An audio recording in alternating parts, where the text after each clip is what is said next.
Shri Chakramata YouTube channel ವೀಕ್ಷಕರಿಗೆ ನನ್ನ ಹೃತ್ಪೂರ್ವಕ ನಮಸ್ಕಾರಗಳು.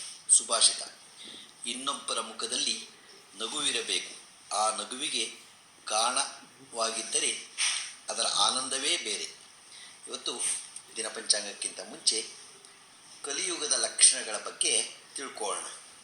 ಭಾಗವತದ 12ನೆಯ ಸ್ಕಂದದ 4ನೆಯ ಅಧ್ಯಾಯದಲ್ಲಿ ಈ ಮುಂದಿನ ವಿವರಗಳನ್ನು ಇದೆ ಅಂತ ಒಬ್ಬರು ಕಳಿಸಿದ್ದಾರೆ. ಅದರ ಬಗ್ಗೆ ತಿಳ್ಕೊಳ್ಳೋಣ.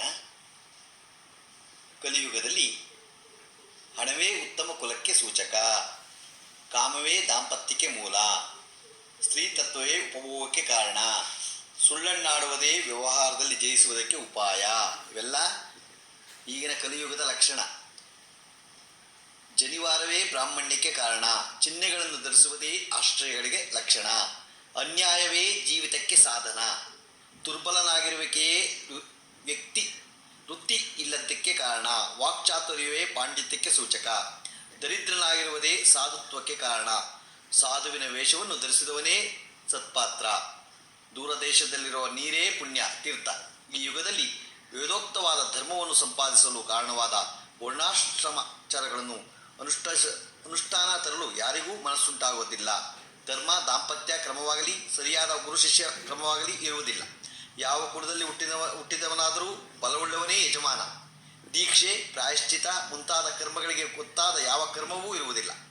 ಯಾರ ಮನಸ್ಸಿಗೆ ಯಾವುದೋ ಹೇಗೆ ತರುವುದೋ ಅವರಿಗೆ ಅದೇ ಶಾಸ್ತ್ರ. ಸ್ನಾನ, ದೇವರ ಪೂಜೆ ಮುಂತಾದವು ಮಾಡದೆಯೇ ಜನರು ಊಟ ಮಾಡುವರು. ಜನರಲ್ಲಿ ಸ್ವಾರ್ಥಪರತೆ, ಇತರ ಸೊತ್ತನ್ನು ಅಪೇಕ್ಷಿಸುವುದು, ಅನ್ಯಾಯದಿಂದ ಹಣಗಳಿಸಿ ಯೋಚಿಸುವುದು ಎಂಬ ಮುಂತಾದ ದುರ್ಗುಣಗಳು ತುಂಬಿರುವುದು. ಇವುಗಳಿಂದಾಗಿ ಕಲಿಯುಗದ ಜನರಿಗೆ ಸುಖ ಸಂತೋಷಗಳು ಕಡಿಮೆಯಾಗಿ ವ್ಯಾಧಿ, ದುರ್ಭಿಕ್ಷ, ಹಸಿವು, ಬಾಯಾರಿಕೆ, ಮಿತಿಯಿಲ್ಲದ ಪ್ರಜಾವೃದ್ಧಿ ಉಂಟಾಗುವುದು. ತೊಂದರೆಗಳು, ಅಲ್ಪಾಯುಸ್ಸು ಮುಂತಾದವುಗಳು ಹೆಚ್ಚುತ್ತವೆ. ಅದರಿಂದ ನಾವೇನು ಮಾಡಬೇಕು? ಲಂಚ ತಗೊಳ್ಳೋದು, ಇಲ್ಲದಲೇ ಜನಗಳನ್ನ ಅಲಿಸ್ಕೊಂಡು ಕಚೇರಿಗಳಲ್ಲಿ ಅವೆಲ್ಲ ಲಂಚ ತಗೊಂಡು ತನ್ನ ಹೆಂಡತಿಗೆ ಒಡವೆ ಮಾಡಿಸ್ಕೊಂಡು ಮನೇನ ದೊಡ್ಡ ಮನೆ ಕಟ್ತೀನಿ, ದೊಡ್ಡ ಕಾರ್ನಲ್ಲಿ ಹೋಗ್ತೀನಿ ಅನ್ನೋದನ್ನ ಎಲ್ಲ ಬಿಡಬೇಕು. ಬಿಟ್ಟಾಗ ನಾವು ಈ ಕಲಿಯುಗದ ಲಕ್ಷಣನ ಬಿಟ್ಟಾಗ ನಾವು ಒಳ್ಳೇದಾಗತ್ತೆ. ಇಲ್ಲ ಅಂದರೆ ಒಳ್ಳೇದಾಗಲ್ಲ. ಯಾವ ಸಮಯದಲ್ಲಿ ಧರ್ಮ ಬಹಳವಾಗಿ ಕ್ಷಯಿಸಿ ಹೋಗುವುದೋ, ಜನರಿಗೆ ಅಭಿರುಚಿ ಉಂಟಾಗುವುದು, ಯಾವಾಗ ಜನರ ಯಜ್ಞ ಯಾಗಗಳ ದೇವರನ್ನು ಪೂಜಿಸುವುದಿಲ್ಲವೋ ಮತ್ತು ಅದರ ನಡೆನುಡಿಗಳು ಬಹಳ ಕೀಳುಮಟ್ಟಕ್ಕೆ ಇಳಿಯುವವೋ ಆಗ ಕಲಿ ಬಲಿತೆಂದು ನಾವು ತಿಳ್ಕೋಬೇಕು. ಗೊತ್ತಾಯ್ತಾ? ನಾವು ಕಲಿಯುಗದಲ್ಲಿ ಇವೆಲ್ಲ ನಡೀತಿದೆ, ಅದನ್ನು ನಾವು ತಿಳ್ಕೋಬೇಕು. ದೇವ್ರನ್ನ ಜಾಸ್ತಿ ಪೂಜೆ ಮಾಡಬೇಕು.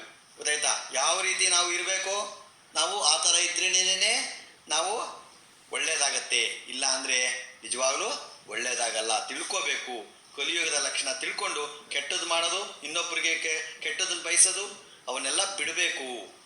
ಇವತ್ತು ನಾವು ದಿನಪಂಚಾಂಗದ ಬಗ್ಗೆ ತಿಳ್ಕೊಳ್ಳೋಣ. ದಿನಾಂಕ 16/9/2024 ಸೋಮವಾರ, ಶ್ರೀ ಕ್ರೋಧಿ ನಾಮ ಸಂವತ್ಸರ, ದಕ್ಷಿಣಾಯನ, ವರ್ಷ ಋತು ಭಾದ್ರಪದ ಮಾಸ, ಶುಕ್ಲ ಪಕ್ಷ, ತಿಥಿ ತ್ರಯೋದಶಿ 12:59, ನಕ್ಷತ್ರ ಧನಿಷ್ಠ, ಹಗಲು 3:38, ಮಳೆ ಉತ್ತರಾಭಾದ್ರ 1ನೇ ಪಾದ, ರಾಹುಕಾಲ 7:44 9:15, ಗುಳಿಕ ಕಾಲ 1:49 3:20, ಯಮಗಂಟ ಕಾಲ 10:46 12:17. ಇವತ್ತು ಯಾರು ಹುಟ್ಟುಹಬ್ಬ ಆಚರಿಸ್ಕೊತಿದ್ರು, ಮದುವೆಯಾದ ದಂಪತಿಗಳು ವಾರ್ಷಿಕೋತ್ಸವ ಆಚರಿಸ್ಕೊಂತಿರೋರಿಗೆ ನಮ್ಮ ಹೆಬ್ಬಳದೂರು ಶ್ರೀ ಚಕ್ರಮಾತಾ ಯೂಟ್ಯೂಬ್ ಚಾನಲ್ ಕಡೆಯಿಂದ ಶುಭ ಕಾಮನೆಗಳನ್ನು ತಿಳಿಸ್ತೀವಿ. ದೇವರವರಿಗೆ ಆಯಸ್ಸು, ಆರೋಗ್ಯ, ಐಶ್ವರ್ಯ ಎಲ್ಲ ಕೊಟ್ಟು ಕಾಪಾಡಲಿ ಅಂತ ನಾನು ಕೇಳ್ಕೊತೀನಿ. ನಮ್ಮ ಹೆಬ್ಬಳದೂರು ಶ್ರೀ ಚಕ್ರಮಾತಾ ಯೂಟ್ಯೂಬ್ ಚಾನಲ್ ಯಾರು ಸಬ್ಸ್ಕ್ರೈಬ್ ಆಗಿಲ್ಲ ದಯಮಾಡಿ ಸಬ್ಸ್ಕ್ರೈಬ್ ಆಗಿ. ಇದು ನಿಮ್ಮದೇ ಚಾನಲ್ ಆಗಿದ್ದರಿಂದ ನಮ್ಮ ಲಿಂಕನ್ನು ಬೇರೆ ಗ್ರೂಪ್ಗಳಿಗೆ ಫಾರ್ವರ್ಡ್ ಮಾಡಿ. ನಮಸ್ಕಾರಗಳು. ನಮಸ್ಕಾರ.